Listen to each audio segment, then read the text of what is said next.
I've made over $60,000 from one digital product. Wouldn't it be cool if I could just live every day like this? You had 10 side hustles. Right? The average millionaire has 7 income streams and I have 10. Take that, millionaire. When they say social media is a lottery ticket, it really is a lottery ticket. No, that's crazy. I had never seen so much money just come through my bank account. Yes, I want to be a creator, but yes, I also want to make money. Why is that? You got laid off from your job. They said I was either going to be on a PIP. Your average per month after you lost your job was $1,500 per month till December. Yeah. Where you suddenly jumped to 15K. Right? Yeah. It's like I'm making $300 an hour. Definitely. Not a lot of hedge funds also pay that much. Exactly. I promise you, if you just work at your side hustle every day, your side hustle can surpass your income. And then once that happens, then you can take that risk to just leave your job. What's the worst case scenario? Like worst case scenario, I just go back to a job and I don't know, climbing the corporate ladder. If you go for like a side hustle, what's the time to pivot if it's not working? If you want to quit your 9 to 5, you don't build freedom overnight. You build it choice by choice and hustle by hustle. Welcome to the podcast, Meghan. Thank you for having me. It's like I came across your profile and you've had the most amazing journey. You started in 2023 as a financial analyst, right? Yes. And you got laid off from your job, Yes. right? You were making $62,000 a year, Yes, I was. right? And then what changed? Good question. So I actually got the job in 2022 and was laid off in 2023. So almost a year into this job, I would say so I started March 2022 and then February 2023, I suddenly got an email saying that I was being let go. And it was actually quite sudden. Long story short, I mistakenly sent out an email that was probably a quick fix. I sent out some miscommunication because I heard from another manager that we weren't going to send out this daily sales report. Then the upper manager saw it, got really disappointed, called me out in the team's messages, and I saw him call me out in the messages. Like, he didn't mean to call me out in front of everyone. He meant to message my other manager. So as his messages were sending out, he actually deleted them one by one. And I wish I could go back and just take a screenshot. But everyone saw what happened. And so I got on a call and they said I was either going to be on a PIP, which is a personal improvement plan. At the time, I didn't know what it was, but basically you would have to abide by this list. And if you don't abide within 30 days, then you're basically let go. Right. It was either that or a 3-month severance. And I think the reason why I was given that option was because me getting let go was, it was not just like some mistake. It was obviously planned in the event of things. And so it was a very tough decision, but I knew that I wanted to just leave and take the severance because from my research, like I've learned that people usually don't come back from PIPs. Right. And at this point, this was a job where the environment was getting a little more concerning given the way that my boss handled the situation. So I decided, you know what, I'm just going to take the risk and just leave the job, take the severance, and then find another one. And then what happened? Because I know what happened, but I want people to know what happened. Yeah. So I decided to take a solo trip to Asia. I decided to find myself, I guess, as any young female person would do in their 20s. And I decided, I'm young. I haven't seen my family in the Philippines in over 10 years. This is my time to go travel. I had enough in savings. I took care of my monthly expenses. I made sure that I was financially okay. And I honestly thought okay, going into this, I can always just find a job as soon as I get back. But time is something that's, it's always limited and it's something that we shouldn't take for granted. I always had this dream to travel to all these different countries. And one of the top countries on my list was Japan. And luckily for me, one of my close friends in middle school, his fiance is Japanese, so he was there. And I decided to go visit and they were able to tour me around, which was nice. I also got to see my family in the Philippines, who I hadn't seen in over 10 years. I had 2 grandmothers there. One of them passed away last year, but I actually don't have a real relationship with my grandparents. And so that was something I always envied when I was young. I always saw kids spend time with their grandparents. And because my grandmothers lived in the Philippines, I couldn't have as much time with them. And so I really wanted to spend time with them and see them. And so I hadn't seen them in so long. And so that was one of the reasons why I really wanted to go. So I got to see my family, got to explore Japan and Korea on my own. And while I was there, I kind of had this epiphany. I think it was in my last week when I was in Korea. I realized, wow, I have this, like, I have the ability to just travel because I have the means and I can do whatever I want and nobody's stopping me. Wouldn't it be cool if I could just live every day like this? Hmm. And I always knew that there was a path to do that. And that was like financial freedom. You know, you see videos of people doing it online.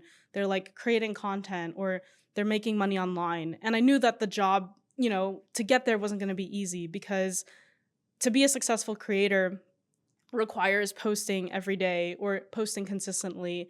And so I told myself, if I really want this life so bad, I have to take the necessary action steps to get there. So when I got home, or actually while I was traveling, I tried to be a travel influencer. So I started creating videos. I actually had a few videos go viral. Like one of them was me filming some kids in Boracay, which is a beach in the Philippines, just building the sandcastle. Got Hmm. like 3 million views, and I saw potential there. I was like, oh, maybe I could be a travel influencer or something. Right. And so the end of my trip came. I went home. I took some time to reflect, and I knew I couldn't just continue traveling because you know that requires money. And then I was eventually going to run out of travel footage. So then I decided, you know what, I'm just going to pivot my niche to personal finance. I was actually inspired by some creators out there who were just sharing their finances, even though they weren't like financially successful. Because most of the people I saw who was talking about finances were already like millionaires. But then I saw people my age just openly talk about their student loan debt and how they were earning money from side hustles. So that kind of gave me the inspiration to start because even if I'm not there yet, I think just documenting the journey and showing people how I'm doing it is a way to share lessons with everyone and just show that financial literacy can be taught even though I'm not a millionaire. And so I decided to just document the journey. And I told myself in around April, like a month after my travels, that I'm just going to commit to posting every day Hmm. because what's the worst case scenario? Like, worst case scenario, I just go back to a job and continue living, you know, like continue becoming a financial analyst and just like I don't know, climbing the corporate ladder. Right. Or I could take this risk while I'm unemployed, still apply to jobs, but still try to do this creator thing. And if I were to post every day and nothing were to happen a year from now, I could just reevaluate. And that was my philosophy, and that was what I wanted to do and commit to. So I told my best friend this vision. I was like, you know, I envisioned myself being this creator, making a lot of money, and just like living life on my own terms. Hmm. And so that's when I committed to posting every day. And then I did that. I didn't realize I'd be unemployed for so long. And so 9 months in, I finally found a job in finance. But funny enough, like I actually used the last of my emergency savings to attend this conference called FinCon, Right. which is a finance creator conference. And so there I met some of the top finance creators who just really inspired me and just told me to keep posting. Nobody was judgmental. If anything, they were really inspired how I was like posting every day and still continuing. At the time, I had like 2,000 followers. And then, literally, like everything I learned from that conference, I took notes and implemented that into my own content. 2 months later, I had a video go viral, which literally changed my life. It's crazy. Like, when they say social media is a lottery ticket, it really is a lottery ticket because I also had a budget template that I launched, Hmm. and that viral video made me like over 30,000 in sales. Wow. Yeah. There's actually like one viral video that did well, and it did so well. It got like 1 million views. I decided to implement it again. So I literally took the same format, had better lighting, a better environment, did it again, and that video got 5.8 million views, and that's where all the sales started rolling in. And at that point, I just felt like I hit the lottery because I had never seen so much money just come through my bank account at Right. once. No, that's crazy. Like you telling me about the whole point where you were at 2,000 followers Yeah. and the whole creator community is kind of supportive. Like Yeah. nobody's going to be looking down on you. Of course. And that point from where you started till this point that you're here, it's been a journey, right? And it's not Yeah. been that long, right? Yeah. It's This was been like 2 years ago. right. Yeah. And you've had like views go up to 5 million, your budget template, which I Yeah. want to get into. Yeah. You figured a lot of things out in this whole process, right? For sure. I recently saw a video of yours where you had 10 side hustles, right? You're like the queen of Yeah. side hustles at Yeah, this point. yeah, yeah. Right. So that's what I want to get into. Like, why do you think like it makes sense to have like 10 side hustles versus just like banking on one or two? Yeah, no, that's a good question. I mean, the average millionaire has 7 income streams and I have 10, or I like to say I have 10. I will say Take like that, millionaire. not every like for example, one of the side hustles you could say is high yield savings account. I don't know if I consider that a side hustle, but more so an income stream. Hmm. Because you know, it's essentially a high yield savings account is where you put your money in savings and you're generating interest. But yeah, I would say like finance is it's so crazy because like no matter where you are in life, finance applies anywhere you go. So Hmm. for example, like being a creator, and this is something I notice with finance creators compared to other content creators. Finance creators kind of keep finance in the back of their mind. So it's like, how can I make money as a creator? How can I diversify my income streams? And so that was always something in my back pocket. It's like, I want to, sorry. Go Yes, ahead. I want to be a creator, but yes, I also want to make money. How can I make sure that I'm stable as a creator and make sure that this is something that I can continue and sustain myself? So the questions I asked myself was like, how can I diversify my income streams? Where can I make the most money out of my income streams? And you know, this is something I'm still learning today, but from what I've gathered, I think it's really important to not just rely on one income stream if you're going to be a creator and you plan to monetize from it. I see a lot of creators with millions of followers. They only bank on brand deals, which, in my opinion, I don't think is sustainable. Right. Luckily for me, since I am in the finance niche, I do have the advantage of earning, you know, good money from affiliate marketing, where you're promoting products and you're getting a commission. So some of the products I promote is like high yield savings accounts, car insurance tools, things like that. And then I also tried UGC, which is like user generated content, where I'm creating content for brands. Brand deals is still a large part of my income stream, but I actually want to steer away from that. Right. Because I can talk about it that later or now if you want. No, Uh, what I was thinking was you have 10 streams, right? yes, Let's get into each of these streams sure. in like breadth, Yeah. and let's tell the audience that what is the best part of it and the worst part of it, right? Okay. Two things. So if you have it at the top of your head, Yeah. you could start, or I know all your 10 streams. Yeah, no, I can start. If I forget, like, feel free to remind me. Yeah, I have a whole list, so don't worry about it. Okay, let's start with pet sitting because I think pet sitting is something anyone can start right away. I will say, like, it does help to be in a city where there's, you know, a lot of pets. So I was actually doing this in Charlotte. This was prior to doing content creation. I love pet sitting because if you're an animal lover, it's super easy to get into. All you have to do is just like sign up on Rover and Wag. And if you're a good sitter, people can book you privately. So when I was doing this, my service was so good that people were referring me to other people, and I started charging more, and it got to a point where my clientele was rich people because I was Right. charging like 100 to 150 a night.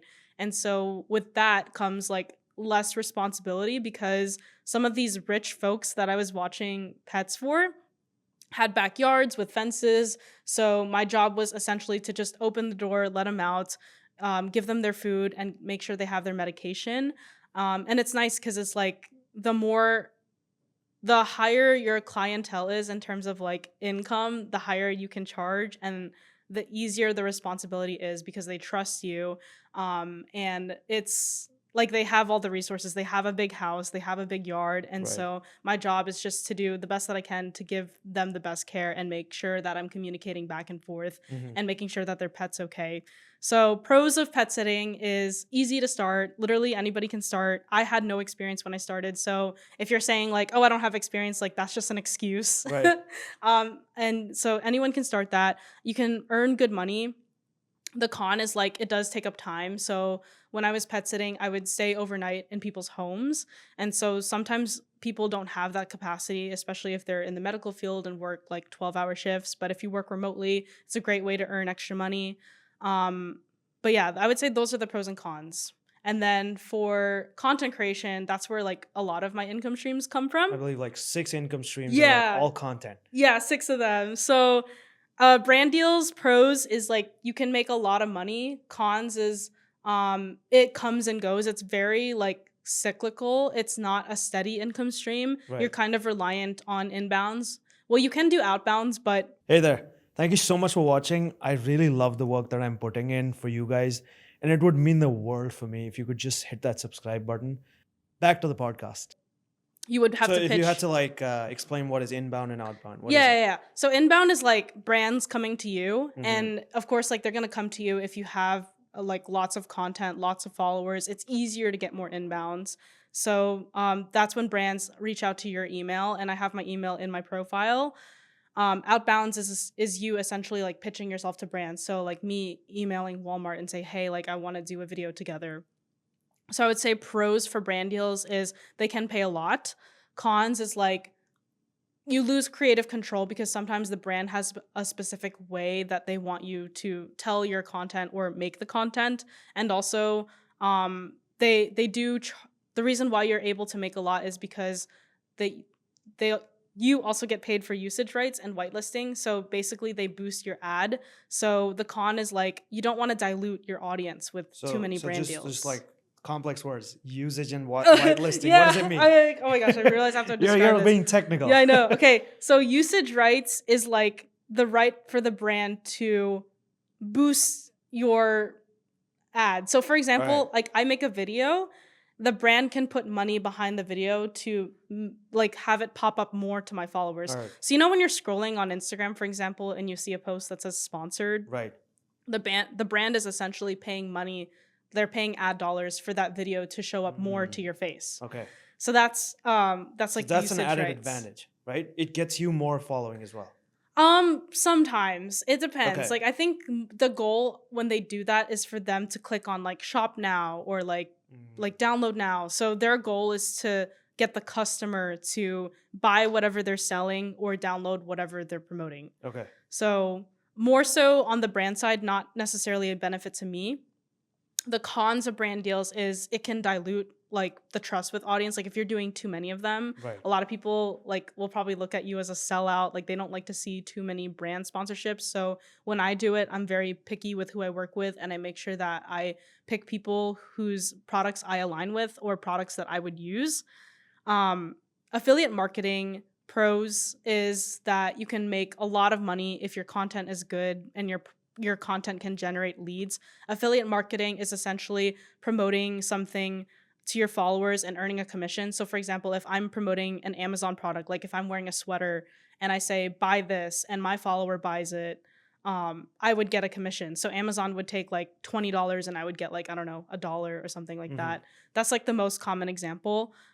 Pros is like it's scalable. It's something that you can kind of promote at any time at your own will. So if you just put a creative out there and you put a call to action, which is essentially like asking them to click on the link or message you for the link, Right. that's a lucrative way to earn money. Again, like because I'm in the finance industry, affiliate marketing is more lucrative Right. compared to like people promoting beauty products or lifestyle stuff. Cons is you're again promoting someone else's product and not your own. So the brand is taking the brand is taking most of the upside, and then you're just getting a commission for each sale that you give Mm, them. okay. UGC, user generated content. This is a great one for anybody who doesn't have a following but is creative and has a portfolio of content. User generated content is essentially creating content for a brand's social media page. So for example, if I'm like doing content for Walmart, for example, Walmart has footage of my face into their platform, but I'm not collaborating with them. So I'm just giving them the usage rights to post it on Walmart's Instagram page. So when you see like an Instagram page from a brand and you see like creators that you follow create these videos, they're getting paid to have their videos on their brand's social media Right. page. So that's something, again, you don't need a big following, you just need a portfolio. You would have to pitch a lot of brands if you want to get into that space. And I know people who do this full time, they just essentially create videos for brands. I did some of this like freelance work. So, for example, I did a contract with a brand where I was making 10 videos a month for $3,000. So essentially $300 per video, Right. and each video could take me anywhere between 10 minutes to an hour to create. So it's like I'm making 300 an hour. Right. Yeah. So there's Not a definitely lot of hedge funds also pay that much. exactly. So there's a lot of upside there because again, like if you're putting content and the content converts for them, that's why they're able to pay so much. And of course, they also have rights to use that content. So that's like content that they're essentially paying for the rights, which is why you're able to earn a substantial amount from UGC. Mm. Cons with UGC, it can be time consuming. If you don't know how to make good content, then you're probably not a good fit for UGC, because think of it from the brand's perspective. If I'm going to pay you to make content to promote my product, I want the content to be good. I'm not just going to pay some random person who knows nothing about content and put a bad video out there. I would rather pay someone who knows how to film, edit, and create a concept that will hopefully convert and generate me sales. Mhm. So that's UGC. I think I covered 3, right? Right. I have the whole list. Don't Oh worry my about gosh, yeah. it. So let me get into it. You Sure. said pet sitting. So the second is crypto staking. Crypto staking. Yeah. So crypto staking is your how do I best explain this? Basically, like, you're buying crypto and you're making the crypto work for you, kind of like interest. So I don't know the technical terms, but essentially, like, your crypto is working for you and you're earning a percentage interest. So if I'm staking like Solana, for example, I could get like 7%. Mhm.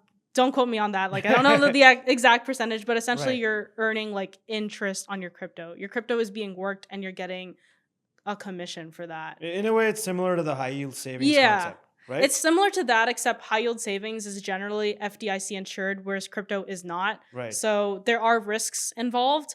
Um, I don't know the risks, but I know it's like it is a lucrative thing, and crypto is also a riskier asset than a high yield savings account, so that's Right. something to be aware of. But yeah, essentially you're just earning interest for having your crypto being worked for you. Yeah, the pros and cons for that are like two extremes. You can make a lot of money with your Yeah. crypto going up, Yes, exactly. and you could lose pretty much everything. Yes, Right? if the crypto goes down, you could lose everything. Right. And you So can't even pull it out, is what I'm understanding. Like there's like a bit of a freezing period or something like that. yeah, I think I'm pretty sure like that's something that could happen. Whereas with Right. with a high yield savings account, it's FDIC insured. So if anything were to happen, your money is insured. With crypto, your money is not insured. Right. Amazing. So the next is, I think, high yield savings. Yeah, high yield savings again is the same. Like, it's the most secure way of earning money, earning interest on your savings. So instead of a traditional savings like Wells Fargo, Chase, or Bank of America, you're essentially earning higher interest from these other banks. And they are safe, again, if they're FDIC insured, which usually means like your money is safe up to $250,000. So if I'm putting my like $100 in a high yield savings account with, let's say, SoFi, for example, I could earn like 3%, versus if I'm putting it with Wells Fargo, I'm earning like 0.1%. So Right. why would I do that when I can earn 3% and my money's protected? Right. And it's just like if you have that money kept in an account, Yes. it's not getting you any money at all if you put it with the normal savings. I think, believe it was Chase, it has like a 0.01%. Yeah. Which is like you need to put like about $1 billion to get something meaningful out of Exactly. it, right? Exactly. So for everyone listening, if you don't have a high yield savings account, you better get one. Yeah. And I mean, if I can add a link, that would be great. Like, Yeah, I'll for put a sure. link there. So open one if you don't have one. Yeah, that's super. That's the easiest. You put your emergency Yes. fund in that and you're sorted. Yes. You could pull out the money anytime. I tell a lot Exactly. of my friends that this is, I think the same way you put the referral thing, I Yeah. think I got like 4 of my buddies to join the SoFi account. Oh, nice, Yeah, nice. so it's- Yeah, high yield savings is a no-brainer. Like, if I'm gonna talk about passive income, which I can also say, like, I don't believe in passive income, but high yield savings is literally passive income, because Right. you're putting in money and it's working for you, and there's no risk. There's like Exactly. literally no risk. I mean, I think it's FDIC insured. till Yeah, what- it's FDIC insured. So if anything happens, like, you're insured. Exactly. Yeah. All right. Next up, you have dividend. Dividend investing. So yeah, that's essentially like where you invest in a stock, and some of these companies will give you a reward for investing in them, which is called a dividend. So a good example is like Johnson and Johnson. If I buy a portion of their stocks, then I'll get quarterly dividends. So it's like, let's say I have like 10 stocks, then they'll give me like couple cents or dollars depending on how many shares I buy, and that's just a reward for investing in their company. And it's given quarterly. Yeah, right? it's given quarterly. What do you think Yes. the con for that is? Cons for dividends? I don't know. I mean, like, the stock could go down, so then maybe the dividend could go down as well. But for me, like, I don't buy, like, that's like not a big part of my strategy. It's just Right. like, if I'm gonna invest, I might as well invest in companies that will give me some reward back. Right. But con is like, I guess if the stock goes down, then Another thing that I think about right now is that if you need to buy a lot of Yeah, the stock to actually have a exactly. meaningful dividend come out of it. I believe it's Exactly. like quarterly, like don't even remember the numbers, but like 2-3% of the Probably. company and the Yeah, profits. And some companies tend to like vary the profit every quarter because exactly. it's based on revenue, right? Exactly. So that's why, like, I would say safest is high yield savings account, and then next would be probably dividend. Right. Okay. Mhm. Let's go back to content. Yeah. What about platform views? Yeah, platform views. I am so bad at this, honestly. Like in Instagram, like I'm telling you, I get like two to $5 per post. I don't really rely on that, but I will say if you are someone who's getting into the creator space and you want to make more from content views, YouTube is probably the gold mine for that. Right. Like my friends who have been posting consistently make a couple thousand from AdSense. I obviously like don't post a lot on YouTube, so I don't earn much there, and I actually don't I'm not monetized yet on YouTube, Right. but Instagram I'm getting like $3 to $5, and then TikTok I'm not even in the creator program yet, which is crazy because I haven't hit 10K followers. So follow her. Yes, please follow me on TikTok. That'd be Right. helpful. So the only thing about this is a lot of people on Instagram are not using Instagram for the what is it, the platform views. It's Yeah. more for the what it can get you. Like if you have a lot of views, you get a lot of brand deals. You have a lot of Yes. opportunity. You have a lot of Yes. eyes on you. So it's you're not built since short form does not give you that kind of reward. Hmm. It makes sense to go to YouTube and long form. But to Yes. start off with, you'd say like short form is a better funnel to get into YouTube, right? Yeah, I would say like I like to use short form more as a funnel into like my business or YouTube. I mean the platform has changed a lot over the years. So I would say like for any aspiring creators, short form is probably the easiest place to step into in terms of like creating content on a whim cuz it's less barrier to entry. It's easier to edit a 1-minute video compared to like a 10-minute video on YouTube. Right. But I would say if you're playing the long-term game, I would use short form as a funnel into something else. Right. That makes a lot of sense. So that's Yeah. exactly my plan. Oh, okay, good. It's a good Right. thing you're doing podcasts then. Yeah. Thank you. Mhm. So next up, you talk about digital products. Yeah. What are those? Digital products is essentially you're selling, it could be an e-guide, a course, a template. So for me, I sell a budget template, something that people can use that they can download online. So of course, like I'm very experienced here. My first product was a budget template. And as I mentioned earlier, I had a video go viral, and that viral video brought me like thousands in sales. Don't know the exact number, but I did the same series consecutively with my payday routine since it was a format that did well. And so over time, like I've made over $60,000 from just like one digital product. Wow. So that is good. Like that's a good product because I think what I think about digital products is Yeah. versus like having a physical product. You Hmm. could easily ship it out. You have like a Yes, link and the people exactly. click, download, done. You have a Exactly. payment gateway, it's done. Versus a physical product. What do you think is the disadvantage of that? Yeah, so many. I mean, like you got to package it. Tariffs are a big problem.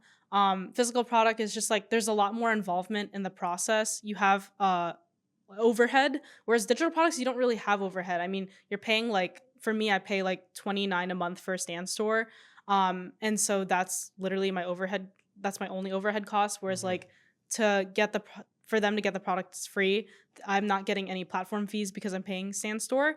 Whereas a physical product, you're paying for like the packaging, the shipping, the handling, and so that eats up your costs. So like if you're selling, like let's say you're selling a $3 product for $15, well then you got to subtract all those expenses, and your profit margin is going to be a lot lower than compared to a digital product. Whereas like it's just delivered straight to their email. And if people don't like the product, returned. Exactly. That's a I big say no part. refunds because it's my product's like $13, and I promise you it's way the value you get is worth way more than 13. And so I say no refunds on mine. Right. No, that's a fair thought. Yeah. And the last thing before I get back into the whole story about the budget tracker, Yeah. you do one-on-one coaching as well. Yes, I do. That's a great one. So I actually just implemented a group coaching recently. I started doing this a month ago. Actually, just finished up my third call last night with the people, and this was just Hmm. a test for me to see how I liked it and see how I can implement this into like a longevity thing. Long story short, like I worked with a business coach last year, and I highly recommend anybody who's like wanting to create a business from their content to get a mentor or business coach. I found it very helpful. I think you learn much faster and learn way more from someone who's been doing it for so long. And I realized the value is coming from paid communities. I think like with society, with how everything's changing, people are becoming lonelier. It's kind of harder to find certain communities. Like let's say you take me for example, I was in North Carolina. I couldn't really find people who wanted to start their own business or do side hustles. So finding that community was hard. And had I realized the power of, paying for a community, I would have done it much earlier. And so when you're paying for a community, not only are you in this niche with like people of the same interest, but you're getting access to a community where you don't feel alone. Like let's say you want to be a content creator, but you don't find anybody in your hometown doing the same thing. You can pay to be a part of this community where people are encouraging you to post content and helping you on your journey. So I really think that there's so much power in a paid community and people are underestimating it, but I think I definitely see like a future for this. No, I want to understand that from like 2 points. Yeah. One, as a person going into the community, Yeah. and the other is person hosting that community. Sure. So if you go into that community, what all you said right now, like if you feel like a misfit outside, Yeah. you really fit in that community. Yes. You find like-minded people who are down to do the same thing, Mhm. goals, and it's a very supportive and also critical feedback because they're on the same path as you, Exactly. and they want to tell you that, hey, we're doing this. You're probably getting this wrong over here. Mhm. And now look at it from the other side. You hosting that community. Yeah. That audience believes in you. Exactly. And not to sound like capitalistic, but if that audience believes in you, they believe in your product as well. Of course. So that becomes a place for you to send out your digital product or like a physical product Yeah. later. So is that the right way to go about it? Yeah, I would say like that's a good point. I think that communities are more powerful and I actually have a great example for this. This morning I was talking to a creator friend who sells a course and she sold like hundreds of her course, but she told me her completion rate. And do you want to guess the completion rate on her course? 3%. 4%. Oh, that's close. Yeah. And you know how much her course was? I don't know. $500. So Wow. yeah.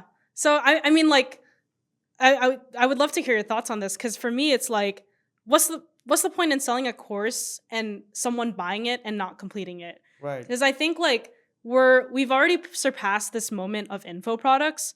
You can nowadays honestly find everything you need online. Don't get me Right. wrong. Like everything's on YouTube, everything is in ChatGPT. But what people are paying for is your personal experience and their contact with you. So, in my opinion, I think the age of digital info products is long gone. But what's new is community. Because when you have a course and a community that supports you, that's really where the value is. I think that when you're paying for something, like you can find a lot of it online, but when you have that experience with someone, like when you're able to hop on a call with them and ask them questions, like tactical, personalized questions, that's where the real value is. So for me, it's like I've never sold a course in my life and I don't plan to, but if I do want to have that one-on-one coaching or one-on-one group coaching aspect with it because I think the value is coming from contact with the person alongside with the info that you're giving them. It's kind of surprising the whole 3%. Yeah, People paying right? $500 and not Yeah. completing the course.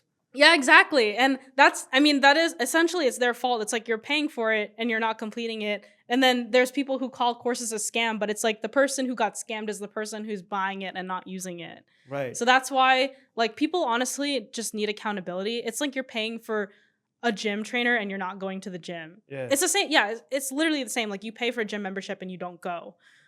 So I think like the nature as what I see, if you truly want to help people and make a difference in people's lives, coaching and courses is where I think the money is at. No, that's perfect advice. Yeah. So coming back to your budget template, Yeah. why did it work? Oh, good question. I actually just made a video on Instagram today, but I think the reason why my template did well was because I actually researched other creators' templates. Like there were so many people in the finance space selling budget templates, but I had a financial analyst background, so I knew I had this advantage because I have experience using Excel. I actually bought a few of my competitors' templates and I saw what I liked and what I didn't like. And then I went on Etsy and I also found some templates, bought them for research purposes, found a style that I liked and redid the entire thing to make it my own. Mhm. So a problem I saw, for example, in one creator's template was it was like a singular color, and I wanted mine to be multicolored so that it appealed to all genders. So if you're going to sell like a pink budget template, then only the girls are going to buy it, right? Right. But if I made mine multicolored, then it looks like it's suitable for everyone. Another problem I saw with the budget templates on the market was they were so complex. Like I wanted mine to just have a simple UX design so that even a 50-year-old who knows nothing about Excel can just enter in their information and just use it at ease. And I even made like a video tutorial to make it easier for that person. So my ideal person was like anyone who needs a budget, which is practically everybody, Mhm. and I wanted to make it easy to use because I'd rather have like less questions coming through my emails.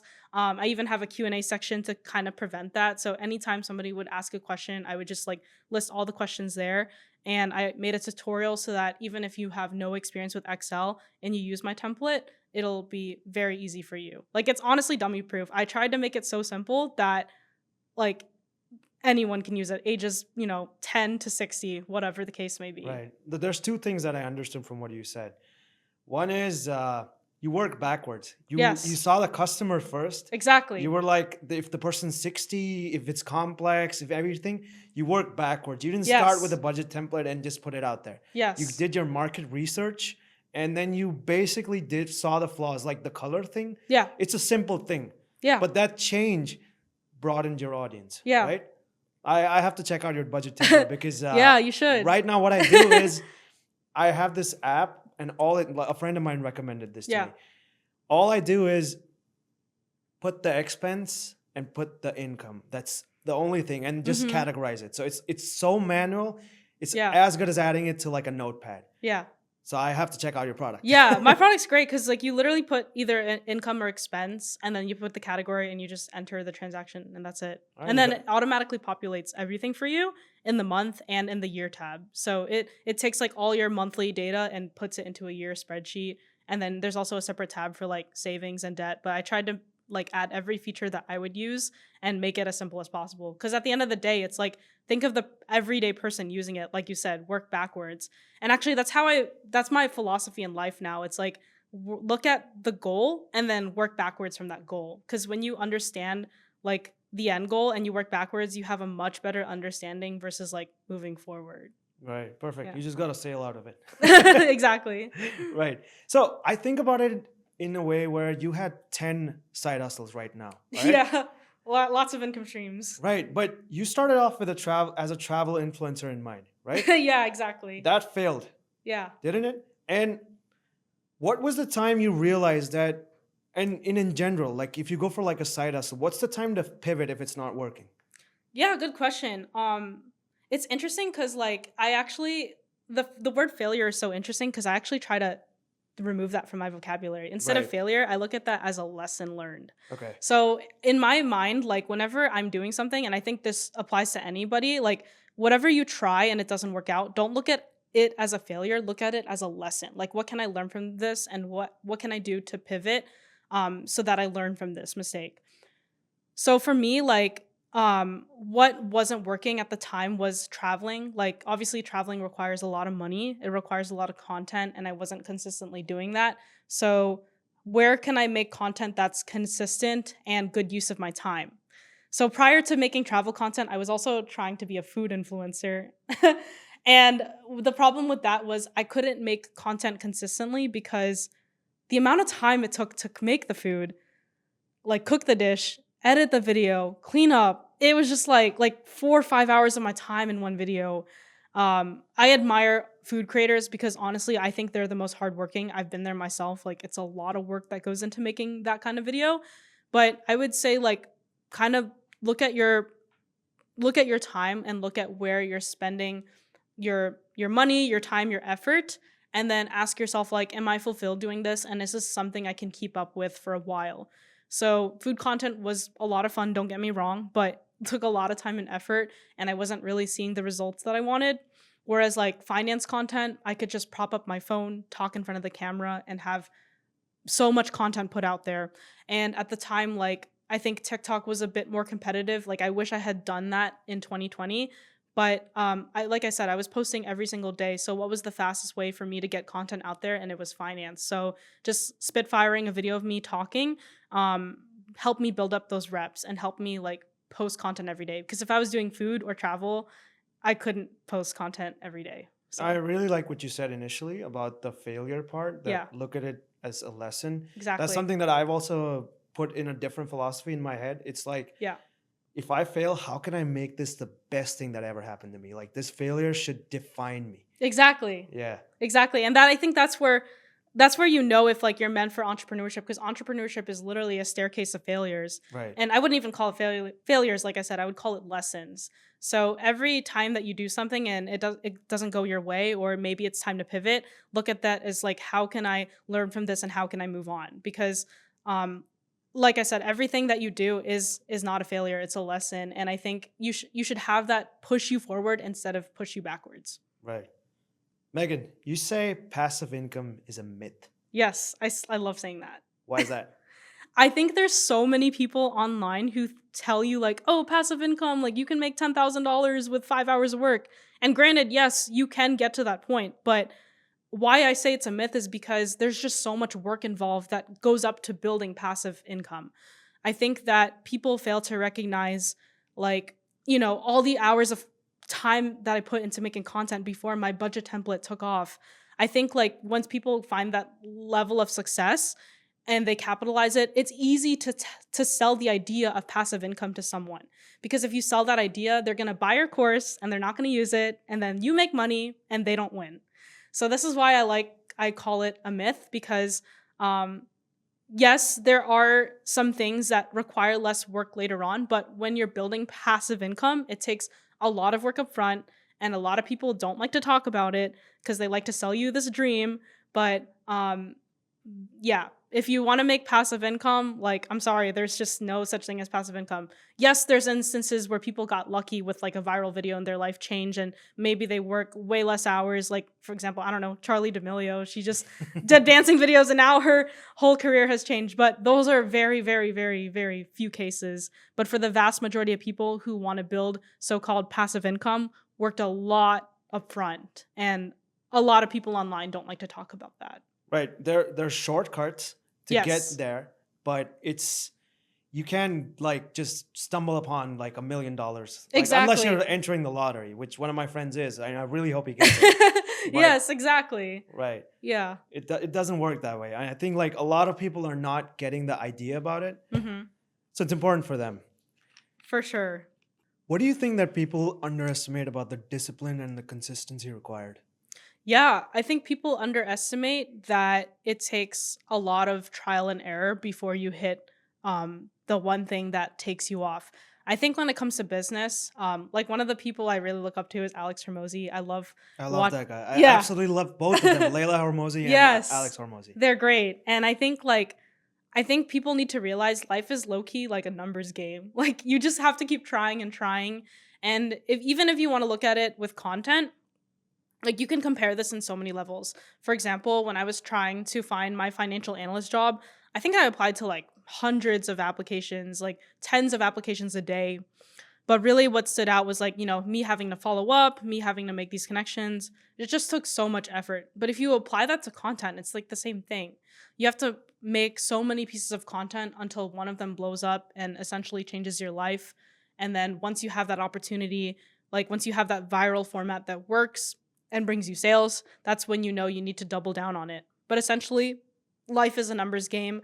Um, I've read so many books, like this one book in particular. It was like a Malcolm Gladwell book. Which one? Uh, I think it starts with an O. It's like Tell me the story about it. something about 10,000 hours. Like if you want to Oh, be, I know what you're talking. I think it was yeah, Blink or the other one. Outliers. Outliers. Yes, Yeah, yeah, yeah. yeah. Thank That you. was the one. Outliers. So Outliers is a good book because essentially it tells you that like if you want to get good at something, like if you want to be really good at something, you have to put in 10,000 hours of practice. And I think that was kind of me with content. Like prior to making finance content, I was also making YouTube videos as a child, so many YouTube videos. I also made some YouTube videos in high school. I was making like, my food content and my travel content. So all those hours like built up to this point where I could finally see that in my work and then see my growth start way later. So really it's like a slow grind. Have you seen that meme of like the guy who's like mining diamonds and Oh then yeah, he yeah. gets so close but then he kind of quits and like goes away? It's literally like that. Like anything you do in life, whether it be content, business, like applying to jobs, you just have to put in the reps until you finally get that one lucky strike. A lot of people quit when they're like 80% of the way done. It's the Yes. last 20%, which, like, if you just have the energy, what's it called? The last wind or Yeah. something? You just have that and you get what you want. Like, it's not gonna, and Yes. not to get too philosophical about Yeah. it, but there's this quote that I read, which said that you either, I might butcher this, but you either achieve what you had to do Yeah. or you quit before you achieve it. Those are Exactly. the only two things that can happen, right? Exactly. The only way you can fail is by not trying. Right. That's so good. So for someone who wants to quit their 9 to 5, what's one reality check you want to give them? If you want to quit your 9 to 5, the best reality check I could say is like look at your everyday expenses. I think a lot of Americans, especially, like spend a lot on, cars, their rent, and that eats away a lot at your finances. So if you're someone who really wants to quit your job and take that calculated risk, look at how much you're spending each month and how much your job is giving you and how much you can make from your side hustle. So, great example, like I was living with roommates, so I had a very low lifestyle, so I was able to take more risk. My job was paying me 62,400 a year. Like 60,000 divided by 12 is $5,000 a month. So essentially, I just needed to make 5,000 a month to be able to quit and say it's going to be okay. Because if I was okay at that salary, then I could be okay in whatever business venture I did. So pet sitting, for example, I was making like 1,000 a month. And then with content creation, thankfully, since I had been, posting every day, I was able to make that like 5,000 plus more after 7 months of posting daily. And again, I learned the game. I learned that I couldn't just rely on brand deals. I had to monetize with my digital product, affiliate marketing, do whatever I could to just diversify my income streams. And then when I had that viral video hit, I made like an average, like more than 10,000 a month, December, January, February. And I told myself if I could just like make more than my salary for 3 months consecutively, then it's a sign to quit. And of course, I had 6 months of emergency expenses saved up. So if you want to make that transition, anybody can do it, but you have to understand like the difference between your income and your side hustles and your expenses. It's a calculated risk. Yeah, literally, Right. it's a calculated Just risk. don't go watch the movies and be like, oh, I want to quit my job today. And I'm just like, oh, cool. I quit it. Exactly. Like do the math, do the numbers, figure it out, work on your side hustle, and then eventually, like I promise you, if you just work at your side hustle every day, your side hustle can surpass your income. And then once that happens, then you can take that risk to just leave your job. Right. And I want to show the audience that, like, I have your whole data about this. Oh my gosh. So 2023, Yeah. you started as a financial analyst making 62K. I mean, you Yeah. didn't start, but you were making 62K. Yeah, I was making 62K. And then your average per month after you lost your job was 1,500 per month till December. Yeah. Where you suddenly jumped to 15K. Right? Yeah.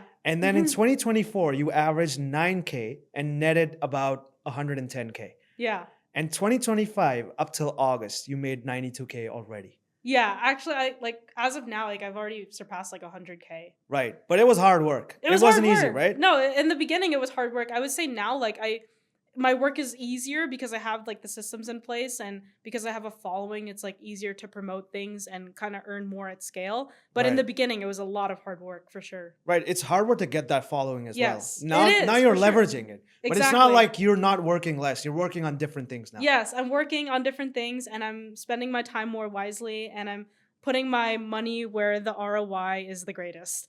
I can't wait for the day I have you again and you're like, I have 50 side hustles now. Oh my gosh. That'd be so much to manage. I mean, that'd be cool, but like 50 is a lot. Right. All right, Megan, we're reaching the end of this podcast. Do you have any questions for me? Yeah, I would want to know like what is the side hustle that you're working on and do you plan to quit your job and go all in on podcasting? Like what's the goal? I don't think I want to quit my job and go all in podcasting because like I think I'm able to manage both right now. That's good. And I couldn't do that, so props to you. no, I've done like a lot of Yeah. AI flows and everything that I'm trying to like optimize. And then honestly, while podcasting in the podcasting sphere, I'm seeing a lot of gaps that I want to cover up with a product of mine, which will come out eventually. But as of now, I don't have any plans to quit my job. I'm enjoying both my job and podcasting. So who knows what the future holds. That's good, honestly. I'm so jealous of people who love their job because I will say, like, that financial analyst job was very chill. I wasn't working so many hours. So if you have a job that you love and you can do your side hustle at the same time, like, that's honestly the perfect mix. That's the dream. Yeah, it is the dream. Right.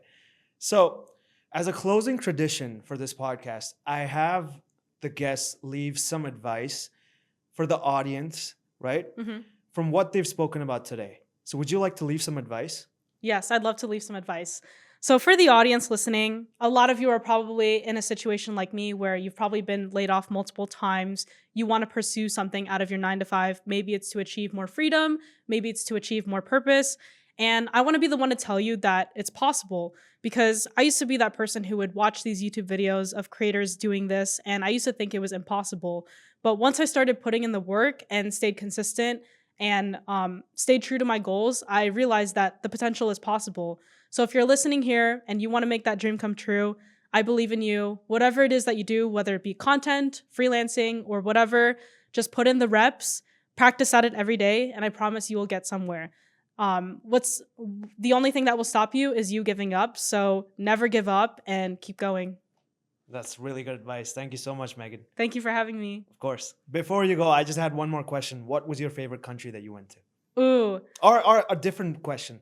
What was your favorite country you went to and the country you want to go to? My favorite country that I've been to, probably Singapore because it's like super clean. Everyone speaks English and like you can find all kinds of food. A country that I want to go to is probably France. France. Yeah, I haven't explored a lot of Europe, but I want to go to all the European countries. But I would say as of now, France. All right. I hope the travel influencer part comes back. Oh, thank you so much. All right. Thank you so much, Meghan. We can put all her links in the description. And that's it. Thank you so much. Awesome. Thank you for having me. Of course.